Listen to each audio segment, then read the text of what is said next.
আচ্ছা, আমরা মূলত আজকে এসএইচএম এর কিছু ম্যাথমেটিক্যাল প্রবলেম সলভ করব। তো চলো শুরু করা যাক। আমরা যেটা করব আজকে সেটা হচ্ছে তোমার এসএইচএম এর বেসিক কোনো বিষয় নিয়ে আমরা আলোচনা করব না। আমরা মূলত এসএইচএম এ যত ধরনের পেঁচানো ম্যাথমেটিক্যাল প্রবলেম আসতে পারে ওগুলো নিয়ে একটু আলোচনা করব। চলো শুরু করা যাক।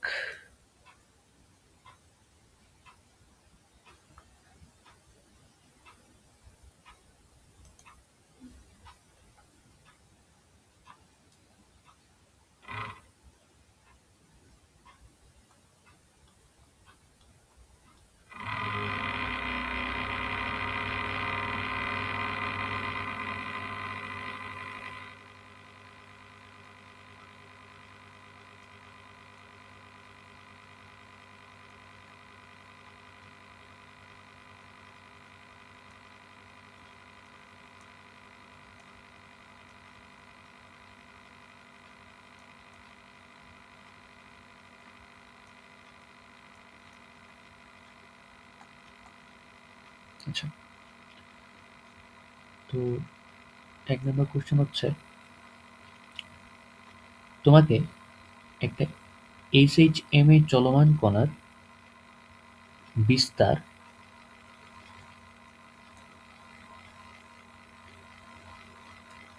এবং একই সাথে এটা আদি দশা এটা বের করতে হবে।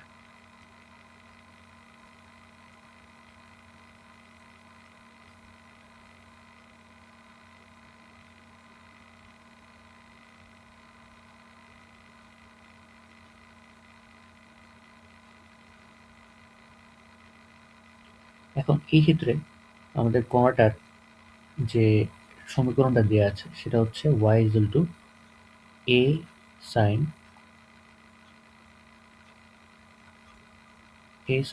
Omega t plus b cos omega t. আচ্ছা, এখন আমাকে যদি এই কণাটার আদি দশা এবং বিস্তার বের করতে হয় তাহলে যেটা করতে হবে সেটা হচ্ছে আমাকে এই কণাটার যেটা আমরা একদম বেসিক এবং আইডিয়াল ফরম্যাট জানি, অর্থাৎ x equal to a sine omega T plus delta, এই ফরম্যাটটাতে আমাকে নিয়ে আসতে হবে। কিন্তু আপাতত আমার তো এটা এই ফরম্যাটে নাই। যেহেতু এটা আমাদের এই ফরম্যাটে নাই, আমরা এখন এই ফরম্যাটে এটাকে নিয়ে আসার চেষ্টা করব। এই আইডিয়াল ফরম্যাটটাতে নিয়ে আসলে আমরা বলতে পারবো যে আমার বিস্তার কত হবে আর আমার এখানে একক বা আদি দশা কত ছিল।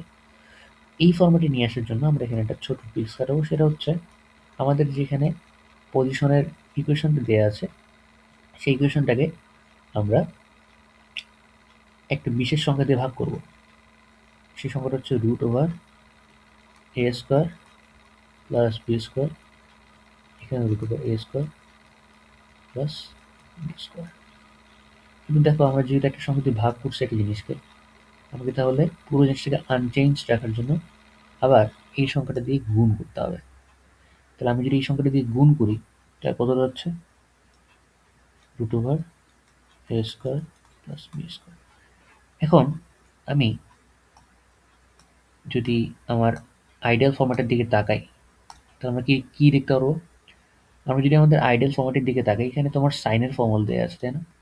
তাই সাইনের ফর্মুলা যেহেতু এখানে দেওয়া আছে এবং সাইন এটা a প্লাস বি এর formula, sine a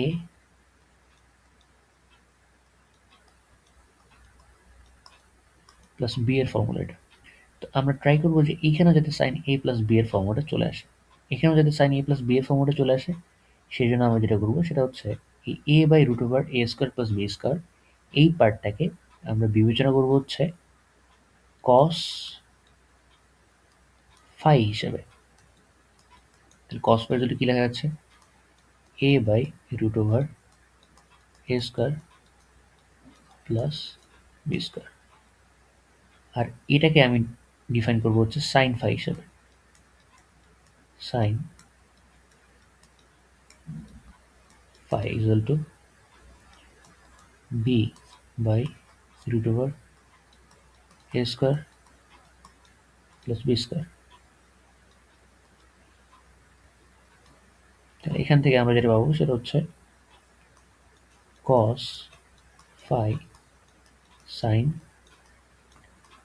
omega t plus sin phi cos omega t। এর মিনিং হচ্ছে y equal to sin omega t plus phi into প্রত্যেকটার সাথে root over a square plus b square থাকবে into root over a square plus b square. এখন আমি যদি এই root over a square plus b square সামনের দিকে নিয়ে আসি, আমি এটা লিখতে পারবো যেখানে আমাদের এই পুরা ফরম্যাটটা আমাদের আইডিয়াল এই ফরম্যাটের সাথে মিলে যাচ্ছে। তাহলে এতটুকু পোর্শন হচ্ছে আমার a, এতটুকু পোর্শন ওমেগা টি, আর এতটুকু পোর্শন হচ্ছে আমার ডেল কে রিপ্রেজেন্ট করতেছে। এখন আমার প্রশ্ন হচ্ছে যে এখানে ডেলের মানটা কত, এটা তোমাকে বলতে হবে। তাহলে এখানে ডেলের মানটা কত দাঁড়াবে? এখানে ডেলের মানটা দাঁড়াবে হচ্ছে সাইন ফাই কস ফাই। আমি যদি দুটাকে ভাগ করে দিই, এখান থেকে আমরা পাবো হচ্ছে ট্যান ফাই। ট্যান ফাই হলো কত? ট্যান ফাই হচ্ছে বি বাই এ। এখন এই কাজটা খুব তাড়াতাড়ি মুখে মুখে করার একটা ছোট্ট প্রসেস আছে। ছোট্ট প্রসেসটা কি? ছোট্ট প্রসেসটা হচ্ছে যদি তোমার পজিশনের সমীকরণটা এরকম হয়ে থাকে যে এ সাইন ওমেগা টি প্লাস বি কস ওমেগা টি, তাহলে এর আদি দশা বা এপকের মান হবে ট্যান ইনভার্স সাইনের সাথে যা আছে সেটা চলে যাবে নিচে, কসের সাথে যা আছে সেটা চলে যাবে উপরে।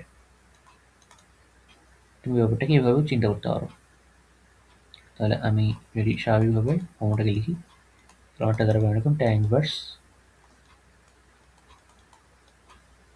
সাইনের সহগ আর এটা কোসাইনের সহগ। ওকে, এরপরে আমি যদি এখানে আসি, তাহলে পুরো ফর্মুলাটাকে আমি যদি লিখি, পুরো ফর্মুলাটা আমার কিরকম দাঁড়াবে? পুরো ফর্মুলা দাঁড়াবে root over A square plus B square into sine omega T plus tan inverse B by A. এটা দাঁড়াবে আমার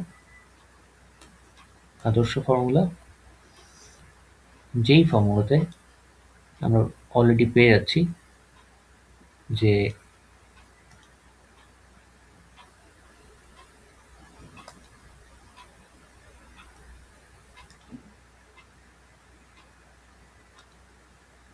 আমরা অলরেডি পেয়ে যাচ্ছি যে আমার এখানে বিস্তারের মান হচ্ছে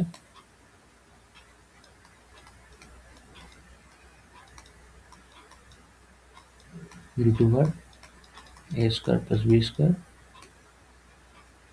আর আদি দশার মান হচ্ছে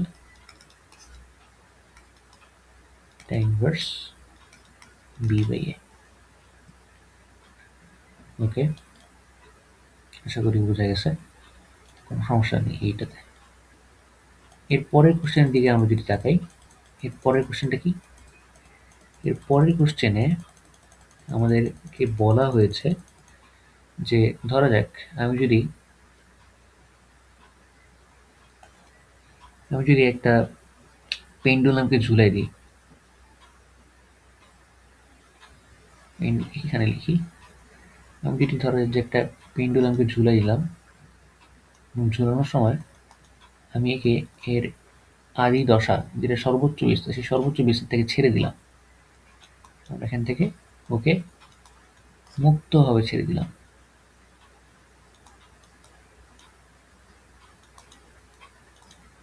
মুক্তভাবে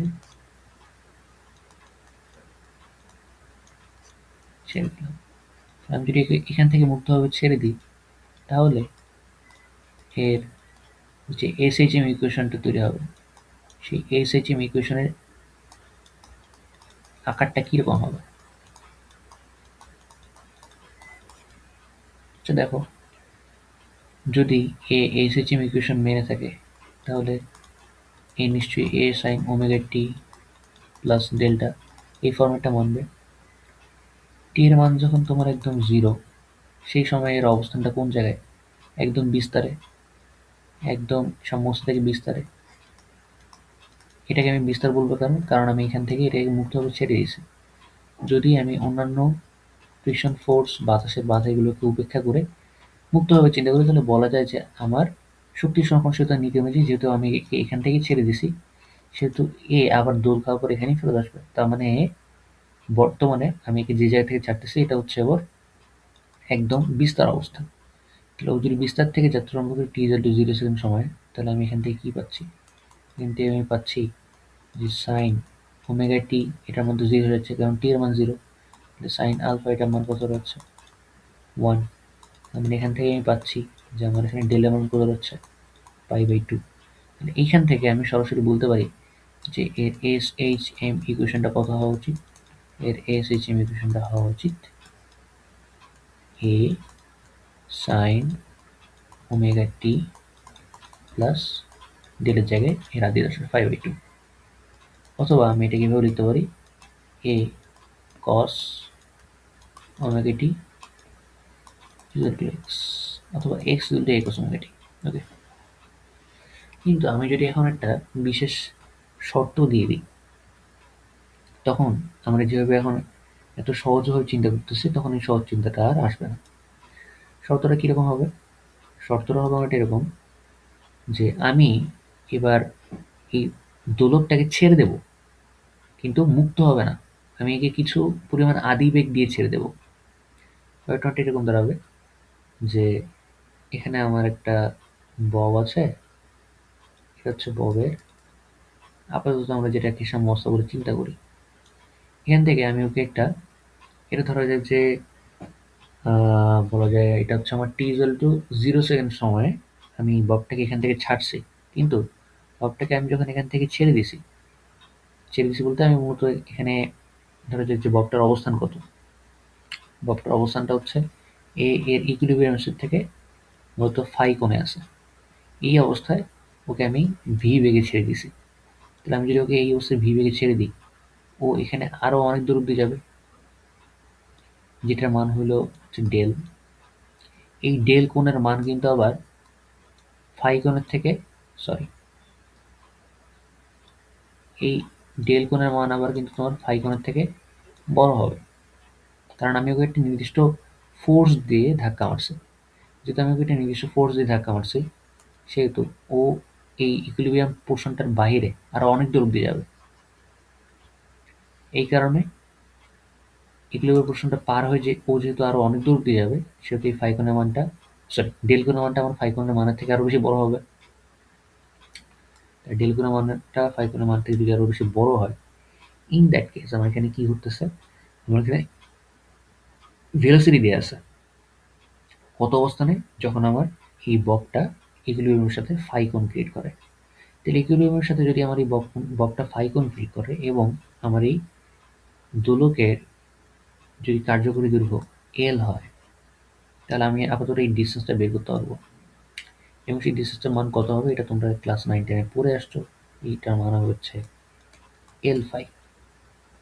তাহলে আমি এমনিতেই জানি, এটাকে আমি ভি নট দিই। আমরা এমনিতেই জানি যে V equal to omega root over A square minus X square. তাহলে এখানে আমার ভি নট পরিমাণ বের আছে, ওমেগা, লিখলাম, ওমেগার জায়গায় root over A square minus অবস্থানটা কোন জায়গায়? অবস্থানটা হচ্ছে X equal to L phi পরিমাণ দূরত্বে। তাহলে ইকুইলিব্রিয়াম থেকে X equal to L phi পরিমাণ দূরত্বে। তাহলে এখানে আমি এল ফাই লিখলাম, এল ফাই স্কোয়ার। এখন আমি এটাকে আরেকটু মডিফাই করবো। আমরা সরল দৈর্ঘ্যের ক্ষেত্রে ওমেগার মান কত জানি? সরল দৈর্ঘ্যের ক্ষেত্রে ওমেগার মান হচ্ছে root over G by L. তাহলে এটা যদি root over G by L হয়, ultimately G by L root over A square minus L phi square. তাহলে এখান থেকে আমরা সরাসরি লিখতে পারি যে A equal to root over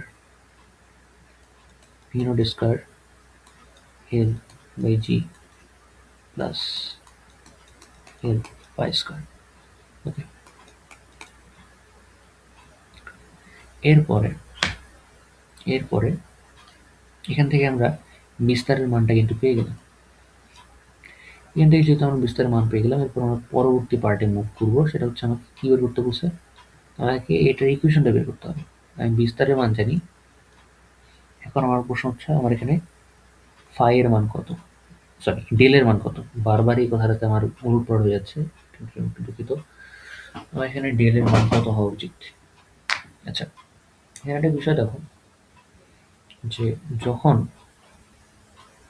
আমার অবস্থান t = 0 সেকেন্ড সময়ে, আমার অবস্থানটা কোথায় ছিল, t = 0 সেকেন্ড সময়ে আমার অবস্থানটা ছিল হচ্ছে L5 পরিমাণ ডিস্টেন্সে, তাই না? ওকে, t = 0 সেকেন্ডে যদি আমার পরিমাণ L5 পরিমাণ ডিস্টেন্সে থাকে, আমি এটা লিখতে পারি a sin del L5। তাহলে এখান থেকে আমি সরাসরি লিখতে পারবো যে del sin inverse L5/a। ওকে, কিন্তু আমার এখানে একটা প্রশ্ন থেকে যায়, সেটা হচ্ছে আমি ওকে এই জায়গা থেকে কিন্তু ছুঁড়ে মারছি। এমন না যে আমি এই যে আমার এই কেজের মতো করে মুক্তভাবে ছেড়ে দিছি, এমন কিন্তু না। আমি ওকে এই জায়গা থেকে একটা ফোর্স দিয়ে তারপর ছেড়ে দিছি, বা একটা বেগ দিয়ে আমি ছেড়ে দিছি। যেহেতু আমি ওকে একটা বেগ দিয়ে ছেড়ে দিছি, তার মানে এটা কিন্তু ওর আহ, একদম পিওর বিস্তার না। এটা কিন্তু ওর পরবর্তীতে বিস্তার দশ হিসেবে আসবে না। বিস্তার হবে কোনটা, বিস্তার এখান থেকে আরো অনেক দূর অব্দি যাবে। তাহলে যদি এটাই ধরে নিলাম যে ওর বিস্তার হয়, এটা যদি ইকুইলিব্রিয়াম স্টেট হয়, তাহলে দেখো তো বিস্তার থেকে আমি যখন ইকুইলিব্রিয়াম স্টেট দিকে আগাই, তখন গ্র্যাজুয়ালি আমার বিস্তার থেকে ইকুইলিব্রিয়াম স্টেট দিকে এগোনোর সময় আমাদের দশার কিরকম চেঞ্জ করে, এটা একটু মনে করে ট্রাই করো। আমরা তো গ্রাফটা জানি, তাই না? এইরকম একটা গ্রাফ,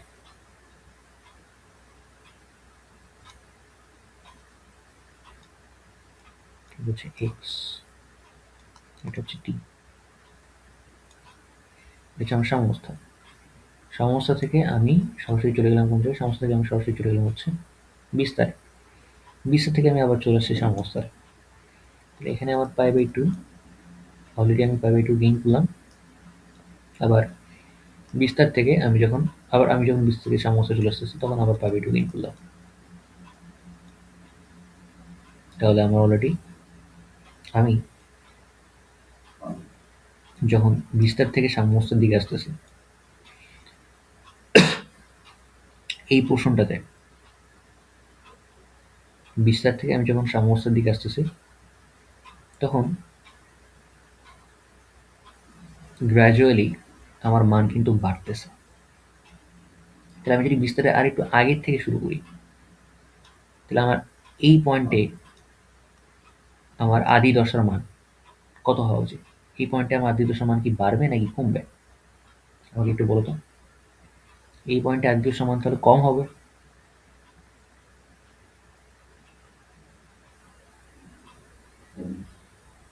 তাই না?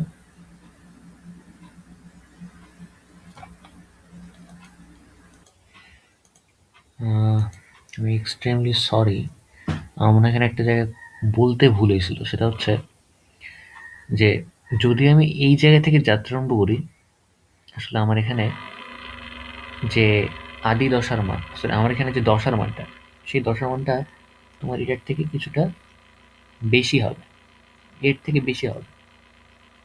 তাহলে যেহেতু এর থেকে বেশি হচ্ছে, তাহলে এর দশার মানটা কত হওয়া উচিত?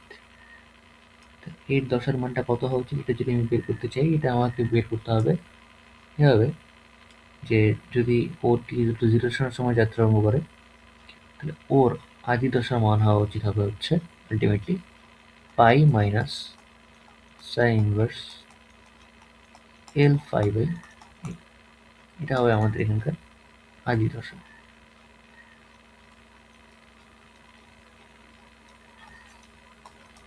ওকে, তো এটা হচ্ছে আমাদের দ্বিতীয় কোশ্চেন গেল। দ্বিতীয় কোশ্চেনের পরে এবার আমরা তৃতীয় কোশ্চেনে চলে আসি। তৃতীয় কোশ্চেনটা ছিল অনেকটা এরকম যে যদি আমি একটা বস্তুকে পানিতে ঝুলিয়ে দিই, সরি পানিতে ভাসায় দিই, একটু দাঁড়াও।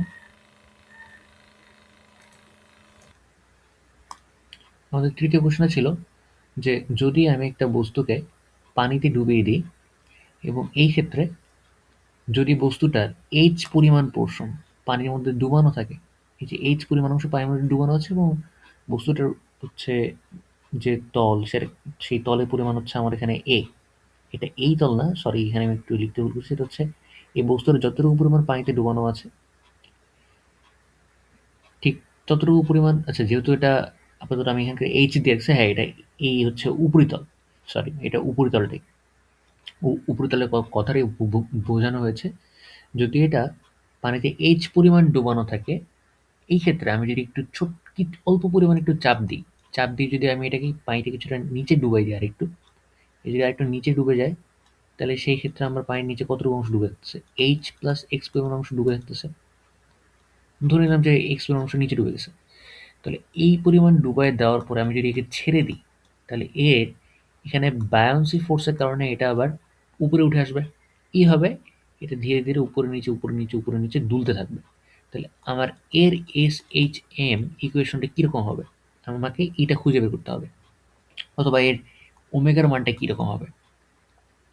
তাহলে আমি যদি এটা খুঁজে বের করতে চাই, তাহলে আমাকে এটা কি করতে হবে? আমি যদি এটাকে খুঁজে বের করতে চাই, তাহলে আমার প্রথম যেটা করণীয় কাজ সেটা হচ্ছে আমি প্রথমত ফোর্সের স্টাইলটা দেখবো, ফোর্সের ক্যাটাগরিটা দেখবো। আমরা এমনি যে কি জানি, একটা বস্তুর গতিকে আমি তখনই এসএইচএম বলতে পারি যদি এর A is proportional to minus X হয়, অথবা F is proportional to minus X হয়। তা আমাদের এরকম কোনো রিলেশন ক্রিয়েট করা যায় কি না এখানে আমরা সেটা একটু চেক করে দেখবো। আমরা যখন একে ফোর্স দিয়ে নিচের দিকে একটু ডুবাই দিচ্ছি, তখন এই বস্তুটা নিজের একটা ওজন আছে, তাই না? যেহেতু বস্তুর একটা নিজের ওজন আছে, এটা কাজ করতেছে হচ্ছে এমজি নিচের দিকে। আর আমি যখন বস্তুটাকে নিচের দিকে ডুবাই দিচ্ছি, তখন এর উপর একটা বায়ান্সি ফোর্স কাজ করছে। এটা পরিমাণ করতে এটা পরিমাণ হচ্ছে বস্তুটা যতটুকু পরিমাণ পানি অপসারণ করছে তার ওজনের সমান। তাহলে যতটুকু পরিমাণ পানি অপসারণ করছে তার আয়তন কত? তার আয়তন হচ্ছে A H plus X rho W G. যতটুকু পরিমাণ পানি অপসারণ করছে তার আয়তন হচ্ছে A H plus X rho, এবং এই পানির ওজন হচ্ছে এটার সাথে জি গুণ দিছি। এই পরিমাণ বায়ান্সি ফোর্স উপর দিকে কাজ করতেছে। তাহলে টোটাল নেট ফোর্সের পরিমাণ কত দাঁড়াচ্ছে আমার এখানে? টোটাল নেট ফোর্সের পরিমাণ দাঁড়াচ্ছে আমার এখানে M A is equal to A H plus X rho W হচ্ছে আমার এখানে পানির ঘনত্ব,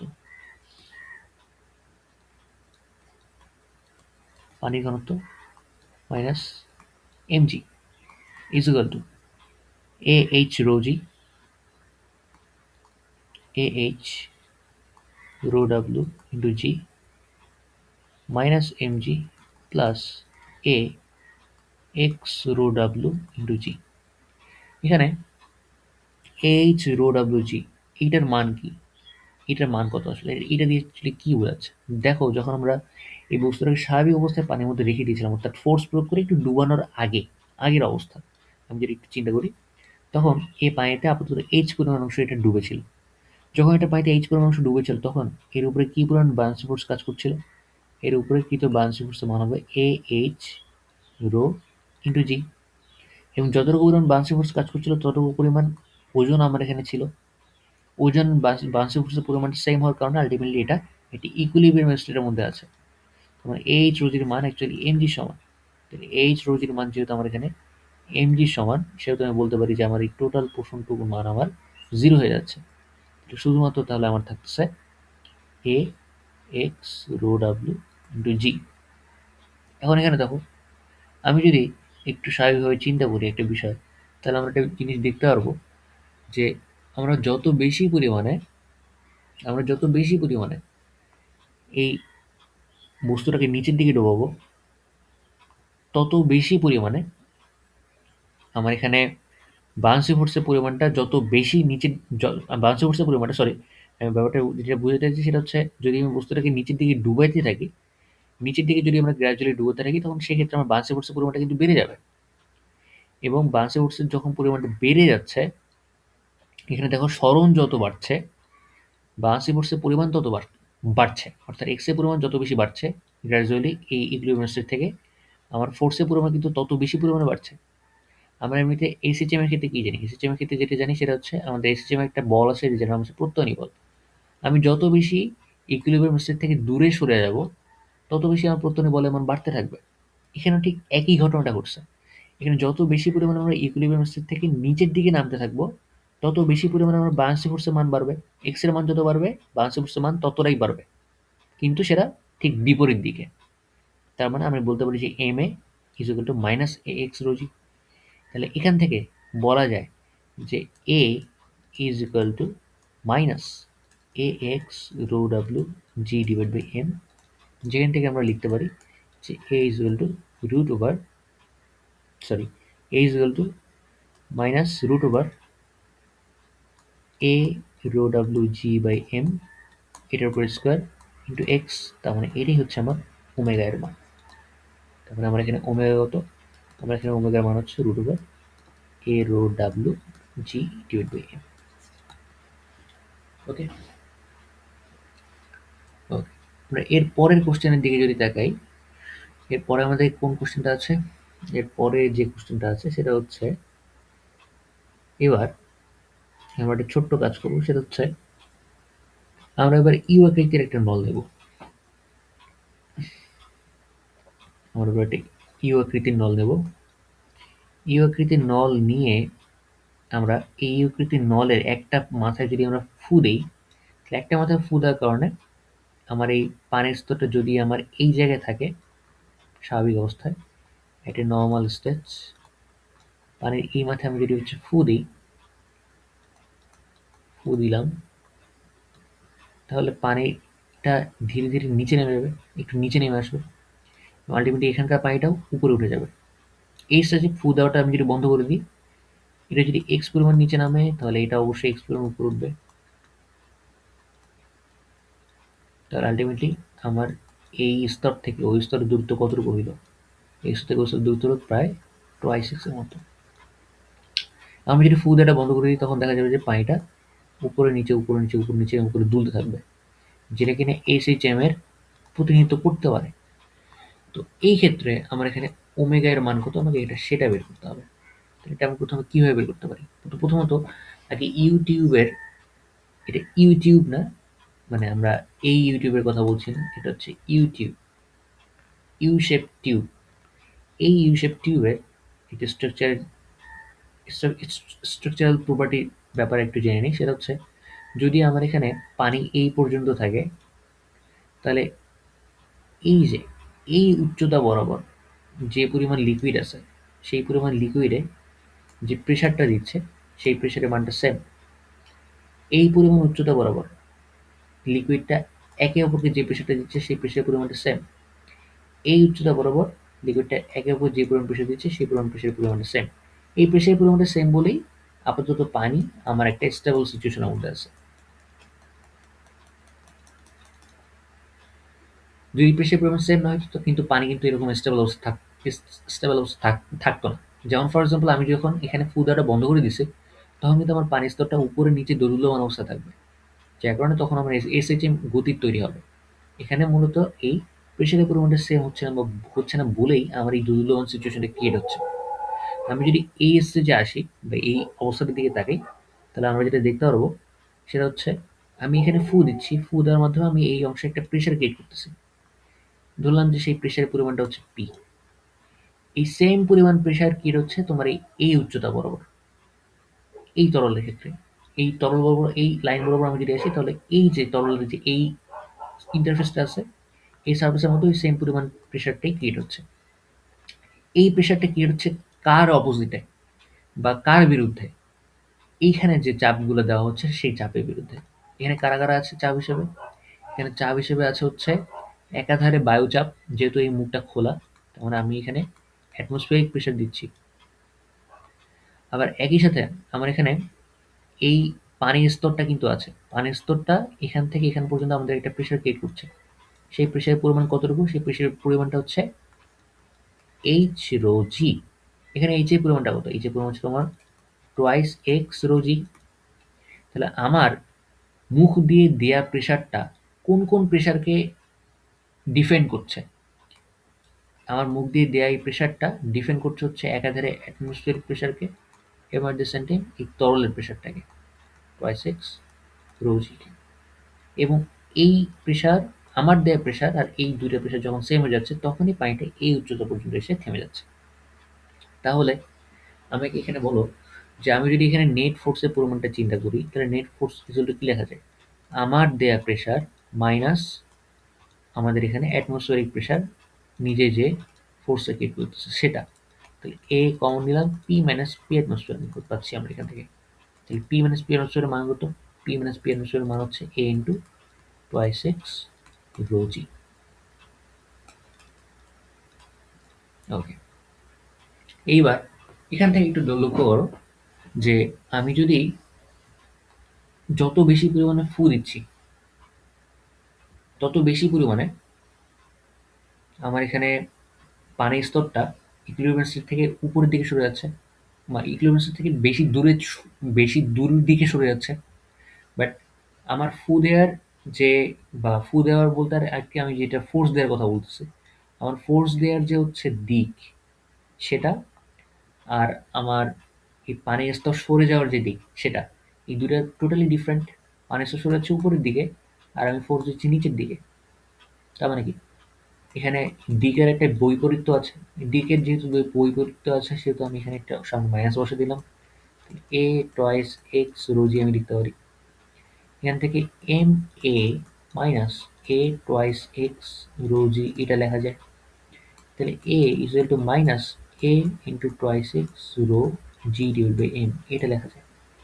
আবার এখান থেকে আরেকটা বিষয় দেখো যে এম ইজ ইকুয়াল টু কি লেখা যায়? এম ইজ ইকুয়াল টু লেখা যায় হচ্ছে এ ইন্টু এল ইন্টু রো। এই এমটা হচ্ছে কোন এম? এই এমটা হচ্ছে পানির ভর, টোটাল যে পরিমাণ পানিটা আমার এখানে আছে। আচ্ছা, স্বাভাবিক অবস্থায় যখন এই হচ্ছে ইউ ইউ শেপ টিউবটা স্বাভাবিক অবস্থায় ছিল তখন স্বাভাবিক অবস্থায় এটা দেখতে অনেকটা এরকম ছিল।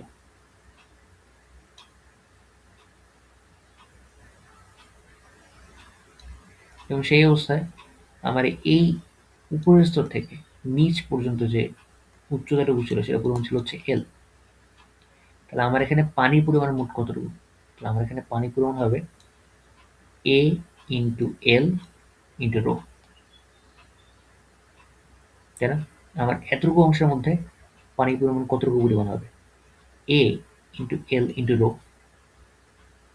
তাহলে আমার এরকম করে মোট কয়টা প্রশ্ন আছে? আমার এখানে এরকম করে মোট ২ টা প্রশ্ন আছে।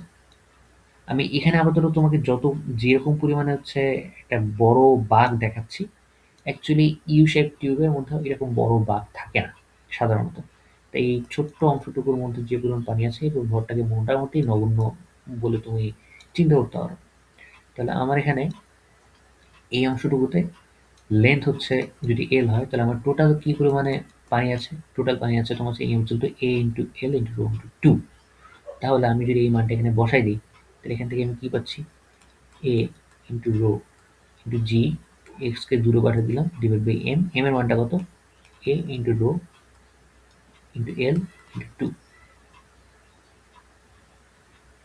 ও এখানে হিসাবে টু গুণ আছে। তাহলে এখান থেকে টু টু কাটা যাচ্ছে, রো রো কাটা যাচ্ছে, এ কাটা যাচ্ছে, থাকছে শুধুমাত্র G by L minus G by L into X. তার মানে ওমেগার মান কত? তাহলে ওমেগার মান আমরা এখান থেকে পাচ্ছি root over G by L, যেটা কিনা আবার আমাদের সরল দোলকের ফর্মুলার সাথে মিলে যাচ্ছে প্রায়। তাহলে এভাবেও তুমি এসএইচএম এর মানটা নির্ণয় করতে পারো। এখন প্রশ্ন হচ্ছে তুমি চাইলে সরাসরি এম এর মানটা না বসাও, এই অবস্থাতে ওমেগার মান নির্ণয় করতে পারো, ওটা কোনো সমস্যা নেই। এখন আমার প্রশ্ন হচ্ছে যদি এই ইউ শেপ টিউবটা ইউ শেপ না হয়ে অন্য কোনো শেপ হতো তখন কি হতো? আমরা এখন ওই কোশ্চেনটি সলভ করতে যাচ্ছি। আচ্ছা, এই তো কোশ্চেনের। আচ্ছা, যদি আমাদের এখানে এই ভি শেপ টিউব দেওয়া থাকে, এই ক্ষেত্রে আমাদের এই ভি শেপ টিউবের এসএচএম এর মানটা কি রকম হবে, এটা এখন আমরা সেটা বের করে ট্রাই করব। আচ্ছা, আমাদের এখানে ভি শেপ যে টিউবটা আছে, এটা আপাতত একটা স্টেবল সিচুয়েশনের মধ্যে আছে। এখন আমি যদি কোনোভাবে এখানে ফু দিয়ে এটাকে আনস্টেবল করে দিই, ধরো যে আমি এই দিক দিয়ে ফুটা দিলাম, ভালো আঁকা সম্ভব হচ্ছে না, তাই আপাতত লিখাতেই বোঝানো যে কি বোঝাচ্ছি। আমি যদি এই দিক দিয়ে ফু দিই, আলটিমেটলি আমার এই লিকুইডটা সামনের দিকে সরে আসবে, সামনের দিকে সরে আসলো, এবং এখানে লিকুইডটা আবার নিচের দিকে, কিন্তু এই পোর্শনটুকু পর্যন্ত একটা ফাঁকা অংশ ক্রিয়েট হবে। আচ্ছা, এই যে নিচের দিকে এই অংশ পর্যন্ত একটা ফাঁকা অংশ ক্রিয়েট হচ্ছে, আমাদের এই জায়গায় যে পরিমাণ প্রেশার, এই জায়গাটাও ঠিক সেম পরিমাণ প্রেশার, কেন, যেহেতু আমাদের উচ্চতা সেম। তাহলে আমি যদি এইখানে ফু দিই, এই ফু দেওয়ার কারণে আমার এখানে যে প্রেশারটা ক্রিয়েট হচ্ছে সেই সেম প্রেশারটা এখানে ক্রিয়েট হচ্ছে। তাহলে এইখানে আমার যে ডিস্টেন্সটা, সেই ডিস্টেন্সের পরিমাণটা কত? এখানে এই তরলটা এতটুকু বরাবর যে ডিস্টেন্স অতিক্রম করবে, এই এই নল বরাবর ঠিক সেম পরিমাণ ডিস্টেন্স কিন্তু ও অতিক্রম করবে। তাহলে এখানে যদি ও এক্স পরিমাণ ডিস্টেন্স অতিক্রম করে, এখানেও কিন্তু এক্স পরিমাণ ডিস্টেন্সই বাড়বে। এই বাড়ার কারণে আলটিমেটলি আমার ভার্টিক্যালি কি পরিমাণ চেঞ্জটা হবে প্রেসারে, ভার্টিক্যাল চেঞ্জটা কত হবে সেটা আমাকে, প্রেসারের ভার্টিক্যাল চেঞ্জটা কত হবে এটা আমার ডিপেন্ড করতেছে আমার ভার্টিক্যাল লেন্থটা কতটুকু পরিমাণে চেঞ্জ হচ্ছে সেটার উপরে। তাহলে আমার এখানে ভার্টিক্যাল লেন্থ কতটুকু পরিমাণে চেঞ্জ হলো, আমাদের এখানে ভার্টিক্যাল লেন্থ চেঞ্জ হচ্ছে এইটার ক্ষেত্রে, এটা যদি এক্স হয়, এটা যদি বিটা হয়, তাহলে এটা পরিমাণ হবে হচ্ছে এক্স সাইন বিটা, আর এর ক্ষেত্রে চেঞ্জটা হবে হচ্ছে এক্স সাইন আলফা। তাহলে আমার টোটাল কতটুকু পরিমাণে চেঞ্জ ঘটলো, টোটাল চেঞ্জ হলো হচ্ছে X sine beta and X sine alpha, দুটো যোগ করে যেটা হয় সেই পরিমাণ। তাহলে আবার আগের মতো করে আমরা চিন্তা করব। আমাদের আগের চিন্তাটা কীরকম ছিল, আমাদের এখানে আগের চিন্তা ছিল হচ্ছে F net equal to A into P minus P atmosphere, কারণ এখানে তো তোমার এই মুখটা খোলাই আছে, সো এখানে আমার অ্যাটমসফিয়ার প্রেশারটা কাজ করবে, অ্যান্ড এর সাথে সাথে যে প্রেশারটা কাজ করবে সেটা হচ্ছে আমাদের এই লিকুইডের যে প্রেশারটা সেটা। তাহলে আমার এখানে প্রেশারটা, লিকুইডের প্রেশারটা কাজ করবে। তাহলে আগের মতো করে আমরা প্রবলেমটা সলভ করছি। আমাদের এখানে টোটাল পি এর মান কত হবে, তাহলে এখানে টোটাল পি এর মান দাঁড়াবে P equal to P atmosphere plus X sine alpha plus sine beta into rho into G, মানে এইচ রো জি, এটা হচ্ছে সেই এইচ। ওকে, আমি যদি পি মাইনাস পি অনুসারে করি, তাহলে আমার বাকি থাকছে হচ্ছে A sine alpha sine beta rho into G. এখান থেকে তাহলে আমরা বলতে পারি যে F net equal to M A, then A equal to sine alpha, sorry X sine alpha sine beta rho into G divide by M into X. এখান থেকে আমরা এর মানটা কিন্তু খুঁজে বের করতে পারলাম।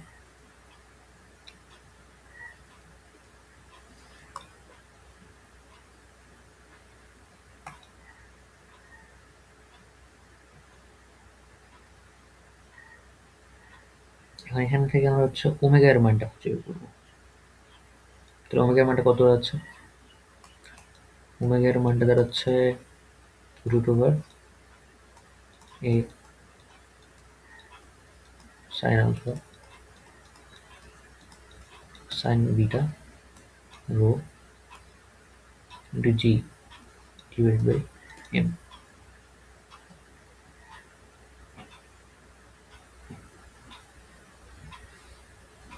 এটা হচ্ছে আমার এই ক্ষেত্রে ওমেগা এর মান। তার মানে আমার এখানে ওমেগার মানটা দুই পাশে অ্যাঙ্গেলের উপরে ডিপেন্ড করতেছে। যদি দুই পাশের অ্যাঙ্গেলটা আমার এখানে 90 হয়ে যায়, ওই যে আগের ইউ শেপের মতো, যদি ইউটিউব হয়, ইউটিউব হয়ে গেলে আমার এখানে এই দুই পাশের যে অ্যাঙ্গেলটা সেটা পরিমাণ তোমার 90 হয়। এটা যদি 90 হয়ে যায় তখন আলটিমেটলি sin 90 1 + 1 2 হয়ে যাবে, আবার আগের ফর্মটা কিন্তু ফেরত আসবে। ওকে ওকে এরপরে আমরা যে কোশ্চেনটা সলভ করবো সেটা হচ্ছে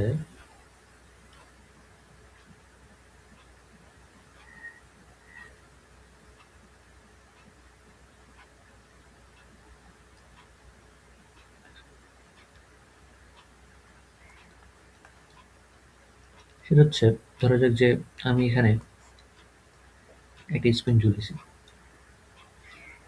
এখন স্প্রিংটার সাথে আমি আরো দুইটা ভর অ্যাড করছি, m1 হচ্ছে m2। এখন আমি যদি কোনোভাবে m2 এই ভরটাকে সরাই নিই,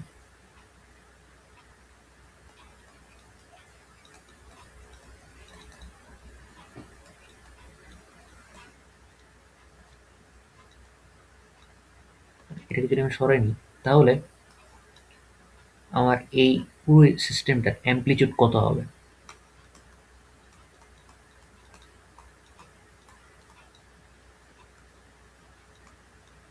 অ্যামপ্লিটিউড কত হবে?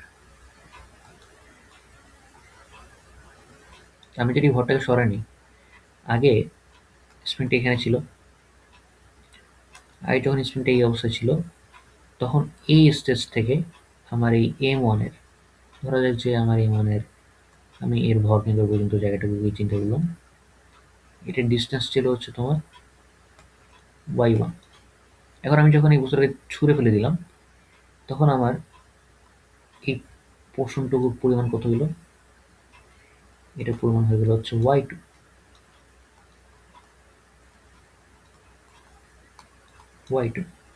তাহলে এই যে আমার মাঝখানে যে একটা বিশাল gap,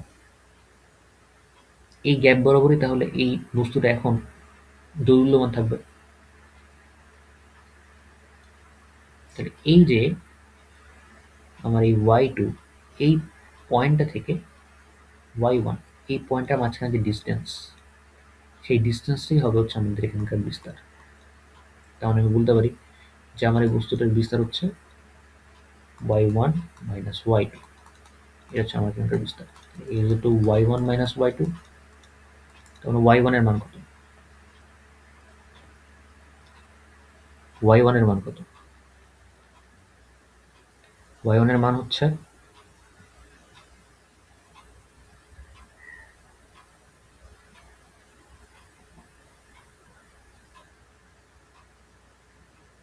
m1 plus m2 into g divided by k minus m1 into g divided by k। আচ্ছা, এই প্রশ্নটুকু কিভাবে আসলে এইটা কি বুঝতে পারছো? এই প্রশ্নটুকু মূলত আসছে হচ্ছে তোমার mg ইকুয়াল টু kx এই ফর্মুলা থেকে। তুমি যখন দুইটা বস্তুকে ঝুলায় রাখছো, এটা তো ইকুইলিব্রিয়াম স্টেটের মধ্যে ছিল, তাহলে এই ইকুইলিব্রিয়াম স্টেটের জন্য আমি কি লিখতে পারি? ky1 equal to m1 plus m2 into g। আবার দ্বিতীয় অবস্থায় যখন বস্তুটা চলে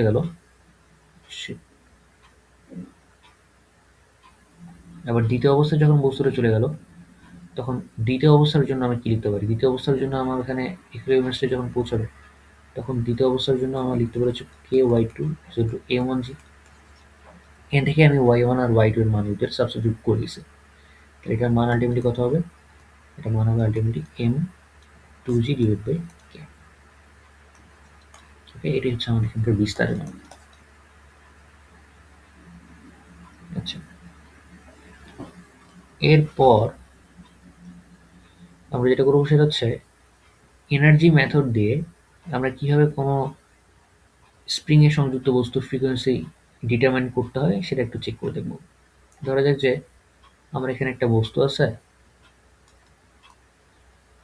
এটা হচ্ছে আমার স্প্রিং, আমি স্প্রিং এর সাথে একটা বস্তু লাগিয়ে রাখছি। লাগায় রাখার কারণে আলটিমেটলি বস্তুটা হচ্ছে তোমার নিচে চলে গেছে। এখন এটা হচ্ছে একটা স্টেবল অবস্থা। এখন আমি আবার ফোর্স প্রয়োগ করে বস্তুটাকে আরেকটু টেনে নিচের দিকে নিয়ে এটাকে আমি ছেড়ে দিলাম। এইরকম অবস্থার ক্ষেত্রে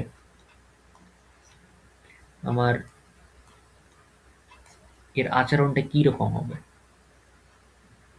এই অবস্থার ক্ষেত্রে তাহলে যেটা দাঁড়াবে সেটা হচ্ছে প্রচুর হিজিবিজি।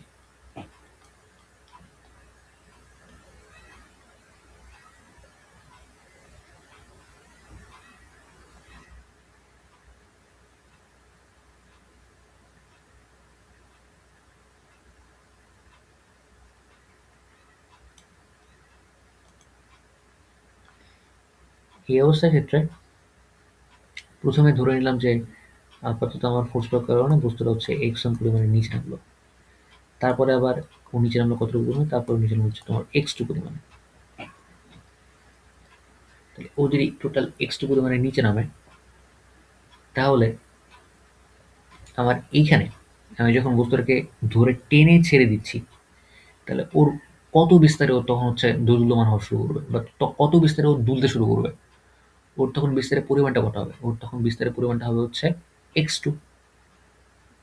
আচ্ছা, এখন আমরা x2 টি হচ্ছে আমাদের এখানকার এই বস্তুটার, আমি যদি এখান থেকে x2 পরিমাণ টেনে নিচের দিকে নামায় ওকে ছেড়ে দিই, তাহলে ও তোমার হচ্ছে x2 বিস্তার নিয়ে ধীরে ধীরে দুলতে থাকবে।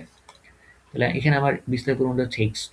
এখন এই অবস্থায় আমি যখন ওকে নিচে টেনে নিয়ে ছেড়ে দিচ্ছি, তখন আমি ওকে একটা, ও নিচে একটা ভেলোসিটি পাচ্ছে। তাহলে এখানে ওর একটা কাইনেটিক এনার্জি ক্রিয়েট হচ্ছে। আবার ও যখন ইকুইলিব্রিয়াম স্টেট থেকে নিচের দিকে নামছে, তখন ও ইকুইলিব্রিয়াম স্টেট থেকে নিচের দিকে নামার কারণে আলটিমেটলি ওর মধ্যে একটা পটেনশিয়াল এনার্জি তৈরি হয়েছে। এখন ইকুইলিব্রিয়াম স্টেটটাকে আমি যদি প্রসঙ্গ কাঠামো ধরি বা প্রসঙ্গ বিন্দু ধরি, সেই দিক ক্ষেত্রে আমার এখানে যে পরিমাণ পটেনশিয়াল এনার্জি এখানে জমা হবে, সেটা পরিমাণটা হবে হচ্ছে mg x2, কিন্তু সামনে একটা মাইনাস চলে আসবে। আবার আমি যেহেতু স্প্রিংটাকে প্রসারিত করছি, তো এটার জন্য আমার স্প্রিং এর মধ্যে আমার কিছু পরিমাণে তোমার পটেনশিয়াল এনার্জি জমা হবে, সেরকম হচ্ছে half K into x1 plus x2 whole square. তাহলে আমার এখানে টোটাল এনার্জি পরিমাণটা কত আছে? দেখেন টোটাল এনার্জি পরিমাণটা হচ্ছে half mv square plus half K into x1 plus x2 whole square minus mg x2।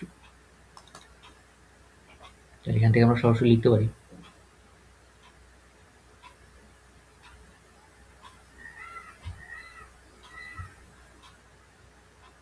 এখান থেকে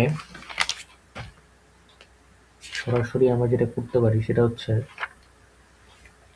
আপাতত এই যে আমার টোটাল এনার্জিটা ক্রিয়েট হলো, আপাতত আমার এখানে একটা টোটাল এনার্জি তৈরি হলো, তা ও আচ্ছা, একটা ব্যাপার,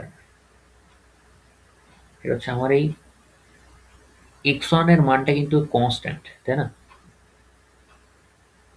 x1 এর মানটা কিন্তু কনস্ট্যান্ট, এটা একটা কনস্ট্যান্ট মান, এটার দিকে একটু লক্ষ্য রাখতে হবে। আমার এখানে আচ্ছা, এখানে আমি যদি এখন এনার্জি কনজারভেশন রুল অনুযায়ী এই এনার্জিটাকে টাইমের সাপেক্ষে ডিফারেন্সিয়েট করি, তাহলে আমার এখানকার মানটা 0 দাঁড়াচ্ছে। তাহলে আমি এখান থেকে লিখতে পারি যে হাফ এম টু ভি ডিভিডিটি করলে কত দাঁড়াবে? ডিভিডিটি করলে আমরা এ পাবো হাফ কে 2 into x1 plus x2 into x1 এর মানটা কিন্তু কনস্ট্যান্ট, আমরা আগেও বলে আসছি x1 এর মানটা কনস্ট্যান্ট, x2 এর মান তুমি যত ইচ্ছা চেঞ্জ করতে পারবা। তাহলে আমরা এখান থেকে কত পাবো? আমরা এখান থেকে 2 ইন্টু x1 প্লাস x2, আমি যদি আবার এটাকে ডিফারেন্সিয়েট করি, আমি এটাকে ডিফারেন্সিয়েট করলে তো 0 পাচ্ছি, এটাকে ডিফারেন্সিয়েট করলে আমি 1 পাচ্ছি। ওকে, মাইনাস mg x2, mg আমি যদি x2 কে ডিফারেন্সিয়েট করি কত পাবো? x2 কে ডিফারেন্সিয়েট করলে আমি আলটিমেটলি v পাবো, এটা ইকুয়াল টু 0। তাহলে এখান থেকে দেখো,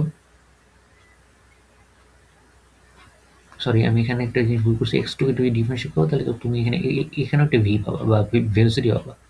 সরি, এক্সট্রিম সরি, তুমি এখান থেকে যদি তাহলে চেক করে দেখো, আমার এই জায়গাতে ভি আছে, এই জায়গাতে ভি আছে, এই জায়গাতে ভি আছে। সবগুলো ভি কে তুমি যদি উঠাই দাও তাহলে কি পাচ্ছি আমরা এখান থেকে? সবগুলো ভি উঠে দিচ্ছি আমরা এখান থেকে। তাহলে সবগুলো ভি কে আমি যদি এখান থেকে উঠাই দিই, আলটিমেটলি আমার কি দাঁড়াবে? আলটিমেটলি আমার যেটা দাঁড়াবে সেটা হচ্ছে এ ইন্টু এম। হুট করে প্রবলেম করলো।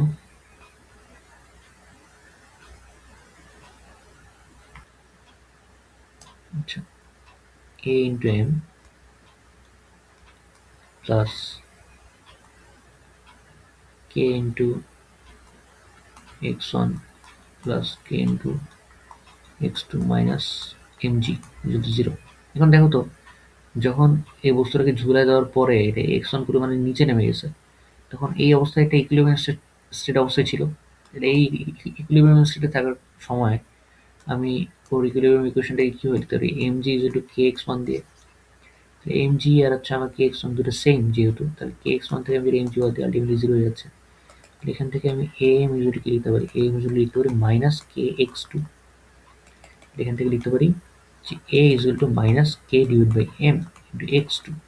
তখন আবার এখান থেকে ওমেগার মান কত? ওমেগার মান দাঁড়াচ্ছে root over K by M. কথা হচ্ছে ভাই এত পেঁচায় পুচায় এই সাধারণ জিনিসটা এত পেঁচানোর কি প্রয়োজন পড়লো? সাধারণ জিনিসটা পেঁচাই দিয়েই আমরা একটা অসাধারণ প্রবলেম সলভ করবো। চলো প্রবলেমটা সলভ করা যায়। এটা হচ্ছে প্রবলেম, এটা হচ্ছে তোমার প্রবলেমটা অনেকটা এরকম যে যদি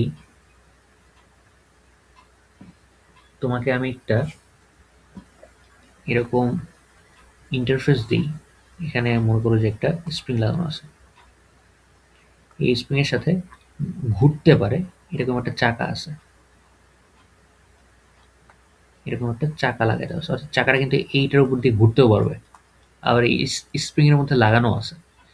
এই চাকাটাকে যদি আমি একটা পোর্শন পর্যন্ত এক্স পরিমাণ দূরত্ব পর্যন্ত টেনে ছেড়ে দিই, তাহলে সেই ক্ষেত্রে এর ওমেগা এর মান কত দাঁড়াবে? যদি তোমাকে এই কোশ্চেন আমি সলভ করতে দিই তাহলে এই কোশ্চেনটা কিভাবে সলভ করবো?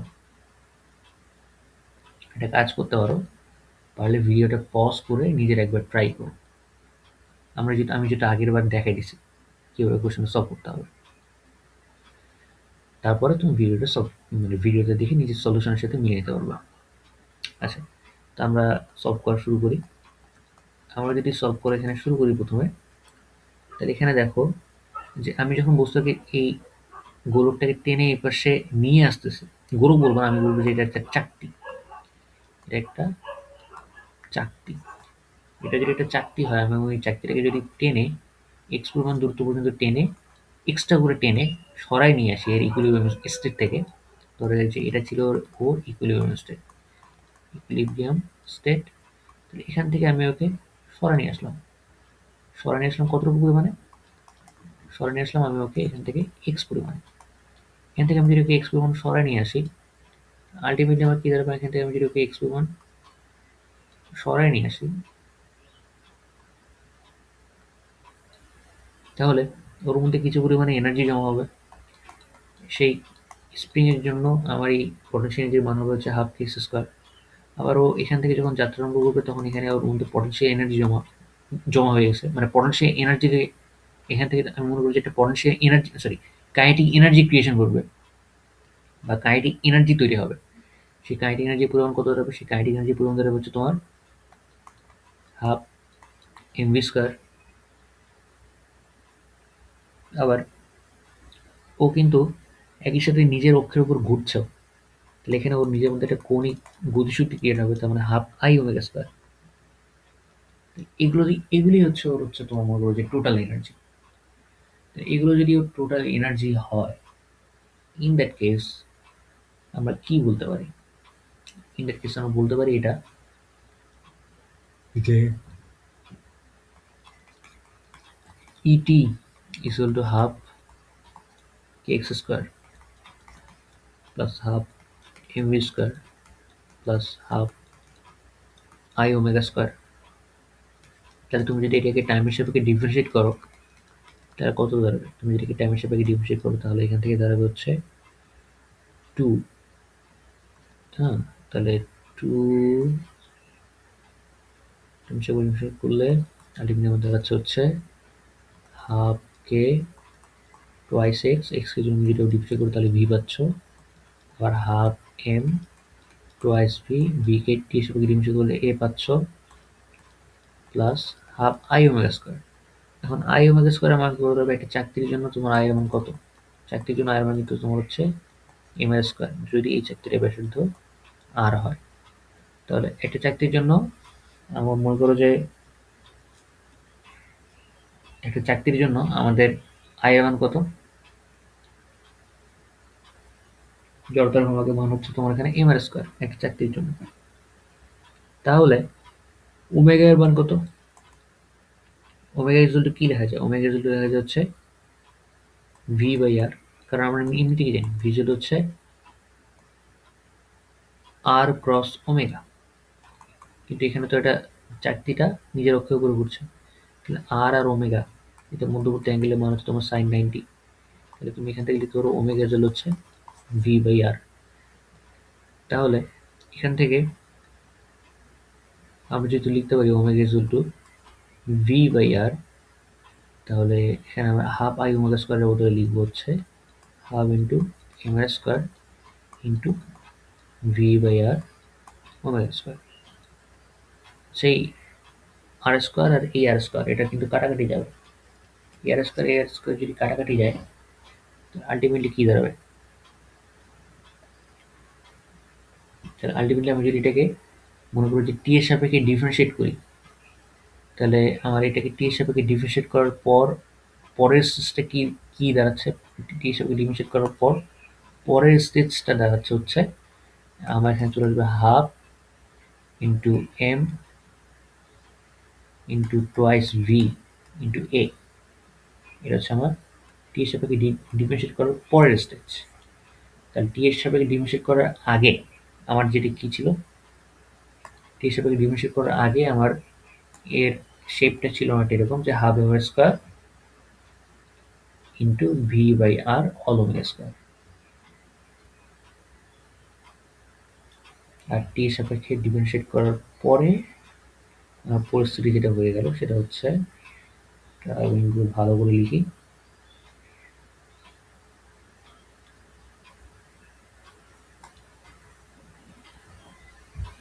এটার মান তাহলে কত হচ্ছে half M R square V by R M R square, মানে আলটিমেটলি বলতে পারি হচ্ছে হাফ এম ভি স্কোয়ার। আমি যদি এখন টি সাপেক্ষে এটাকে ডিফারেন্সিয়েট করি, তাহলে টি সাপেক্ষে ডিফারেন্সিয়েট করলে এটার মান কত দাঁড়াচ্ছে? টি সাপেক্ষে ডিফারেন্সিয়েট করলে এটার মান দাঁড়াচ্ছে হচ্ছে half M twice V into A. আচ্ছা, half A twice V into A, এটা equal to zero conservation of energy law অনুযায়ী। তাহলে এখান থেকে দেখো প্রত্যেকটা ক্ষেত্রে তুমি ভি কে কিন্তু বাদ দিয়ে দিতে পারছো, এবং এখানে দেখো ভি কে তুমি যদি এখানে বাদ দিয়ে দাও তাহলে এখান থেকে আলটিমেটলি কত দাঁড়াবে? আচ্ছা, আমি একটা আমার জিনিস মনে হয় ভুল করছি, সেটা হচ্ছে এটা হাফ এম আর স্কোয়ার হবে না, এটা হবে হচ্ছে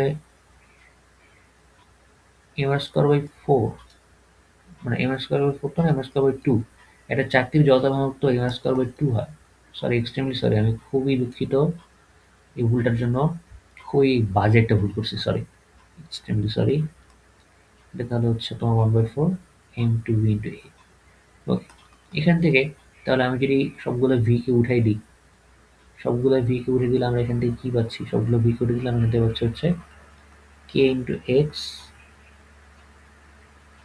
প্লাস এটাকে তুমি যদি হিসেব করো এম টু বি আছে, তাহলে এখান থেকে হচ্ছে ফোর দুই দুই আর কি তিন, মানে three by four M twice V এ।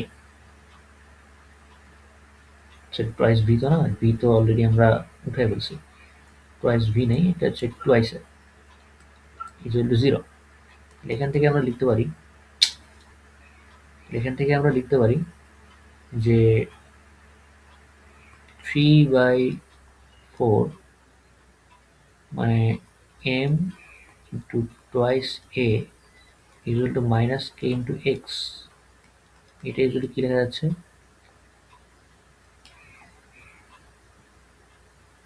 এটাই যদি লেখা যাচ্ছে